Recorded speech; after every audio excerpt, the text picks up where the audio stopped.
This is Joshua Hart here for Seconds Out. Delighted today to be joined by top trainer Xavier Miller. Xavier, always good to see you. Thank you for your time. How is everything? Really good, thriving gym, a lot of pros. So, this is what I dreamed of. So, better enjoy it while it's here. Very good to hear. It's a very big week in the heavyweight division as Joe Joyce and Derek Chisora, they'll top the bill this Saturday at the O2 Arena. First of all, what do you make of it as a fight? I think it's a great fight. I think it's a great fight for both. Um, Derek's never ducked a challenge, so I think he's probably getting to the point where he probably wants to tick all those boxes, fight everybody that he's actually wanted to fight. I think he's approaching 50 fights. It's a good landmark. Yeah, I'm looking forward to it. And Joyce, not as consistent as he was a couple of years ago, but always a dangerous heavyweight. Fair enough. And when we look at this fight on paper, we know what they both bring. Chisora with, just incredible, relentless and coming forward. Joyce, we know that he has, or at one point was probably known to have the best chin in boxing. How does either fighter need to approach this fight in order to come away with the W?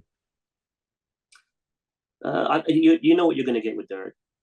He's not in there to mess about, play about, or necessarily box. He's there to fight and land as many punches as he can, head and body. Derek does produce flashes of brilliance every now and then, like the overhand right he landed against Takam. He has had some really, really good performances, and then other times hasn't looked at his best. I think the best version of Derek, I actually do slightly favour him to beat Joyce. To be honest with you, I like Joyce. It's always one paced, and I'm not sure. I think because he's been around for a while now. I kind of think that people have kind of figured out how to beat him. But it's a strange one because at this stage in their careers, it's how much do they actually want it at this stage? I think that's a big telling factor in any boxer's career when they get to a certain stage. Is what are you willing to go through to get the win? Never ever question that with Derek. He's dangerous right up to the end. He tries right up to the end. Similar with Joyce. He's always been durable. Always had a good output. So yeah, I'm expecting a really good fight. Do you feel within Derek's case here, he could have possibly caught Joe Joyce at the right time? Obviously, last year coming off the two heavy defeats to Zhang and then a performance that was criticised heavily by boxing fans around the world after his win against Cash Ali. Do you feel Derek could have possibly caught Joe Joyce at the right time here? I think it's not wrong to make that assessment. I just think it's unfair to Derek because Derek has always been willing to fight everybody. He doesn't wait until someone looks like they're about to, retire or their best days are past. I mean, I've never seen Derek that way. If a challenge comes up, he doesn't pick and choose. Like it's okay, yeah, let's fight. Is it the best time or is it that Zhang is that caliber? You have to remember a lot of these guys are, really good Olympians, a lot of amateur experience, as did Joyce. But Zhang's never been easy for anybody. I thought he actually beat Hrgovic. So Zhang's always going to be a problem. And, unfortunately for Joe Joyce, he's live and died by that durability. But anybody can get hurt when you get hit with the right shot. You don't necessarily have to get hit that hard. As long as it's in the right spot, you'll get a reaction out of a fighter. So, I don't know about the right time. I just think it's styles. And then something that's been a big talking point again on Derek Chisora's end this fight at the launch press conference for this, he said he's into his final three fights now as a professional boxer. He said he wants to hit 50 and then call it a day. And he says this is his final fight at the O2 Arena, which has been such a home for him in boxing. He's brought so many great nights there. Do you feel with this occasion being his last fight in London, being one of his last fights in Britain, supposedly, do you feel this could bring a somewhat rejuvenated version of Chisora? And while I'm not saying he's not hard to fire up, but we could see an even more fired up version of Derek Chisora. Um, I think he's always pretty fired up, especially at the O2. Um, yeah, you might do. You might do. But I think a lot of these guys up at that level, it's walking from the changing room, to the ring, and Derek is a fan favorite. Um, when he was having the fight with, I think it was with Takam, I took the train to the venue. I was obviously part of Derek's team. Don Charles was the head coach, and the amount of fans on that train with all the merchandise, War Jazora, and they were singing his name on the way to the venue. It was like there's a cult there. There's a real. He has a genuine fan base, and I think that's why he always does well at the O2. And I think he used that to fuel. He used that to fuel him. When he's in there, I think he loves fighting for the crowd, and I like that because that's like a throwback to like 80s and 90s fighters, which is my favorite era. I like Derek in the ring as a fighter. I do like watching him. It was very hard to watch him in the Parker fight in the rematch because he was taking a lot. But he always gives everything, and as a boxer, I've got a lot of respect for Derek. And just looking at this for Joe Joyce, if Joyce is to win this fight, we know that Frank and Team S Jam obviously want to get him to these Saudi nights. They've said it since his comeback fight in March. Do you feel with a win over Derek this weekend that'll propel him back towards, I guess you could say, contention for the world titles? I think all those heavyweights in the round, that level, are all looking to, capitalize on those sort of opportunities and get involved in those kind of big fights. The paydays are really good. It should be motivation for any of them. But I think both boxers will be fully focused on just this task at hand because I've got it as a genuine 50-50.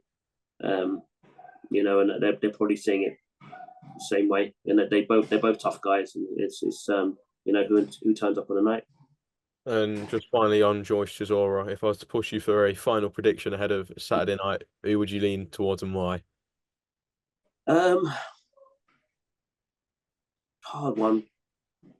And the triangle theories don't work. Joe Joyce managed to beat Parker. Derek, I don't know if was it a draw and then a loss or a close decision and a loss to Parker? Yeah, it was a split decision. Hard, isn't it? It's hard. It's a hard one. I'm gonna go with Derek because I had 3 fights with Derek. I don't know Derek really, really well. Don Charles was a head trainer, but I was involved in a couple of training camps and been in the corner 3 times. So I don't really know Joe Joyce. So slight favoritism. I apologize to everybody for that. But as I said during this interview, I think it's a 50-50 fight, but I slightly favor Derek. And if it's going to be his last fight at the O2, it'd be great to go out with a win. Fair enough. And then just moving forward, looking at another big heavyweight on the card, probably one of the biggest rising stars we've seen in British boxing in the last year or so, Moses Itauma. He's in a very big step up this time out against Mariusz Wach, who we know what he brings. We know he's very durable. Yeah. Before we talk about the fight itself, what have you made of Moses' career so far? Yeah, I think it's great. I don't get too excited about these guys until I actually see them stepping up in class, especially against guys who are on the up. This fight, we've seen Wach around for a long time now. On his day, he'll turn up and produce something special. He usually comes up a little bit short. Tim is on his way up, so really you expect him to do a job. I think the experience will be great for him. But I can't really judge or grade any of these guys until I see them in with a real live wire. Was it one of the shock recently on one of the Saudi cards or one of the heavyweights they were building up for a long time, and he got stopped in a few rounds. This guy seems to be causing upsets all over the place. Can't remember his name. But it's about, I don't think it's a good idea to get too excited about these fights until they've been really retested.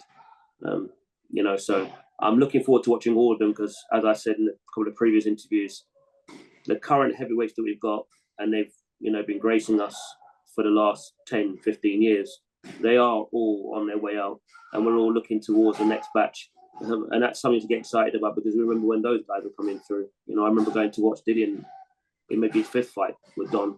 I think it might have been in Camden. I've seen Derek early in his career, and you knew, okay, these guys, over the years are going to be involved in some big fights. So that's what we're all looking for now is the next crop, and hopefully he does really well. I'm got a close eye on him well because I've got a heavyweight, an Albanian heavyweight, who's is definitely one for the future. So I'm having a look at all these guys. With Moses, obviously, well, obviously, I know it's a very fair assessment, so you can't really grade him too much just yet until he faces a live opponent. But when you see him stopping all these journeymen in one round, sometimes less than a minute, the fans can't help but get excited and think we've got a future star in our hands. And while he is only 19, but putting on the performances that he is, do you feel that there's some added pressure on, Frank, his promoter, and his management to possibly look at moving him on a little bit quicker? I don't manage him, train him, or promote him. But in my personal opinion, I think you have to be very careful with these fighters that are that age. We're seeing a lot on social media these days. There's guys that have got world titles, but their conduct, outside of the ring, is not really that mature at times. And sometimes that's when you move a little bit too quickly. I remember there was a really good fighter back in the 90s, Fernando Vargas. I think he was the youngest to win a light middleweight title. But then you get thrown in with Felix Trinidad, and you don't look the same after that. I think promoters do have a tendency to sometimes rush fighters. I know there's a lot of talk these days about 50-50s. A lot of these guys, if they didn't get moved in that way, would probably end up being really maximizing their full potential. But then you get thrown a little bit too early. That's what you hope doesn't happen. That's not something that I'm trying to do at my gym. I'm trying to, give these guys the right time to develop, and hopefully they'll do the same. But like you said, when someone's knocking somebody out in like a round and 2 rounds, you're going to get excited about it. And Mariusz Wach, again, perfect opponent, usually very durable. Be a good test for him. If he puts him away early, he might have something here. Fair enough. And obviously, again, going back to the point you're saying, so you can't properly grade him just yet. But from what you've seen, looking at his skill set, how far do you feel he can go as a professional boxer? He's another one I think can go all the way. But again, it's just picking the right time and the right fights. In this day and age, it's like everything is 100 miles an hour, and it's obviously you can get a lot of experience sparring the right guys. I send in my heavyweights to go and spar this name and that name, but you can't buy experience. And the way they're moving him, fighting the likes of Mariusz Wach is very, very clever. Because he's going to pick up a few things in there from the likes of Wach, and I think that's what it's about. It's about managing and guiding your fighter in the right way. Sometimes when you push the button a little bit too early, you can't bring them back. So but from what I've seen, I'm as excited as you. At the end of the day, when you're not involved with a fighter, but you're involved in boxing, you are a fan. And had a great show at the weekend, and you just tune in and hope you're going to get these kind of performances down the line. And then just going back to the weekend, not the Frank Warren card, but back at the weekend, it was meant to be Jake Paul versus Mike Tyson. I'm sure you might have some feelings to say about that. I'm not here to talk to you about him fighting Mike Perry instead, but I do want to get your thoughts on the fight between Jake Paul and Mike Tyson, already being rescheduled for November 15th. What's your thoughts on that? I hope it's, I don't know, I hope it's some sort of a rehearsal because I don't want to see somebody that age in the boxing ring. The fact it's actually being made is a problem. I don't like it. I like it in terms of reaching out to a wider audience for our sport. I do like that. That's why I do like the YouTube boxing, the Misfit boxing. I do like it. Got more eyes on the sport. It's what we need for the sport to grow. But a guy still boxing at that age to me is a worry. And it only takes one shot, and then you could be talking about something very, very serious. I actually don't like it. I just hope that it's I hope it's managed in the right way. I'm talking about during the fight, so Tyson doesn't get hurt. You're never going to be able to. One thing you can't do, you can't go back when a fighter ages and they lose, their punch resistance and so on. You can't just wake up one day and say I'm going to train really, really hard and I'm going to get it all back. It just doesn't work that way. And you're hoping it's a fun spectacle, but then just at the same time, just no one gets hurt. I'm not a massive fan of that fight. No. How much more of a scare is the fight now, following the cancellation of the first fight due to Mike Tyson's health problems that he had. Does that just make it even more concerning that, you know, Jake Paul and his team have still reached out and gone to reschedule this fight? I just don't think it should be happening. It's just not just the mental side of it, the physical side. Even with the way Ryan was behaving the whole time during the prep for the fight with Devin Haney, I don't think that fight should have allowed to go ahead with some of the antics. I just think it was wrong. We've already seen the likes of Oliver McCall break down in the ring. We have to look after these guys. I know they're here to entertain us, but when something doesn't look quite right, someone's got to be brave enough to pull the plug on it. And I would have liked to see that done. But then again, you never know. Tyson, he's always got power. Whether he's got power now at that age, I don't know. Whether someone is going to be crazy enough to stand in front of that power, I don't know. I just don't see that being sensible. But yeah, I don't like it. In general, I don't like it. And then just looking at the fight itself, while Mike Tyson has got such incredible accolades, is it unfair of fans around the world to possibly say that Jake Paul is the favourite to going into this, or is that the right call from people?